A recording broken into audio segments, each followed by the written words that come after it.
Draymond Green ng Golden State Warriors hindi muna makakapaglaro ng 3 hanggang 6 na linggo dahil sa natamong injury sa kasagsagan ng kanilang pick-up game sa Chase Center. Ayon kay Jason Dumas ay na-sprain nito ang kanyang left ankle. Ito na ay ika-12 season ng 33 years old na si Draymond Green sa NBA na may bagong 4 na taon sa kanyang kontrata na aabot sa $100 million na contract extension. Noong nakarang season, naglaro si Green ng 73 na games kung saan ay nagtamo na rin ito ng ilang injuries kabilang na ang kanyang likod, leeg, paa at tuhod.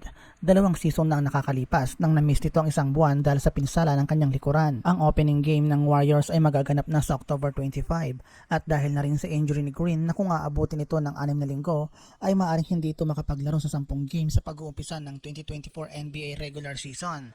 Malaking kawal nito para sa Golden State Warriors dahil mawawalan sila ng point forward. Si Draymond Green ay nag-average ng 8.5 points per game, 7.2 rebounds per game, 6.8 assists per game at 1.0 steal per game. Kung titignan ang kanyang stats ay makikitang single digits lahat ito. Ngunit malaki ang naitutulong ni Draymond Green sa kanyang koponan. Ang kanyang presensya sa offense at defense ay isang malaking bagay para sa Golden State Warriors. Dwight Howard gusto naman makabalik ng Orlando Magic.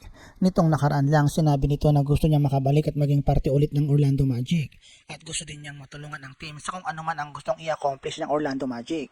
Si Dwight Howard ay na-draft noong 2004 at napili ng Orlando Magic para sa number 1 pick. Ilan sa mga accomplishments ni Howard noong nasa Magic pa ito ay ang 3 times Defensive Player of the Year, 6 times NBA All-Star, 5 times All-NBA First Team, 4 times NBA All-Defensive First Team, 5 times Rebounding Leader, 2 times NBA Blocks Leader, Slam Dunk Champion at noong 2009 ay nabuhat din ni Howard ang Orlando Magic papuntang NBA Finals. Yun nga lang sila ay natalo ng Lakers sa loob ng 5 games. Walang duda na magiging kamangha-mangha kung makakabalik si Dwight Howard sa franchise na nag-draft sa kanya. Ang kanyang karanasan ay maaaring makatulong para sa mga batang players ng team. Si Howard ay maaari ding magturo sa mga young big men na sina Paolo Banchero at Wendell Carter Jr. at magbigay din ng general leadership para sa squad. Sa kanyang huling season sa NBA ay nag-average siya ng 6.2 points at 5.9 rebounds para sa Los Angeles Lakers. Maaari siyang maging isang solid big man option para sa anumang koponan. Siya ngayon ay naglalaro para sa Taiwan at sinusubukang makabalik sa NBA. Ating abangan kung may magpapasyang team na mag-sign sa kanya ng deal ngayong panibagong season ng NBA. Anthony Davis, todo ensayo na. Ayon nga sa Lakers, ito na daw ang best off-season training nito simula nang sumali siya sa team.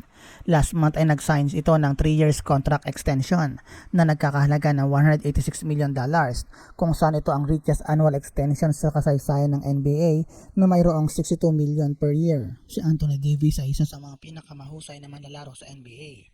Ang tanging bagay na pumipigil sa kanya na makipagkompetensya ng todo para sa MVP award ay ang kanyang katawan. Dahil hindi ito naging healthy mula nang tulungan niya ang Lakers na manalo ng 2020 championship.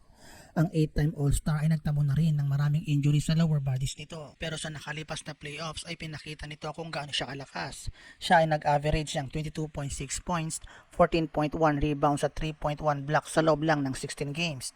Ngunit sa kabila ng magandang laro nito na pinakita niya sa playoffs, sila ay na-sweep ng Denver Nuggets sa Western Conference Finals. Naniniwala din ang Lakers organization na ang 30 years old na Anthony Davis ay papunta na sa peak ng kanyang career at inaasahan na siya ang maglilid sa Lakers ngayong paparating na season ng NBA kasama si LeBron James.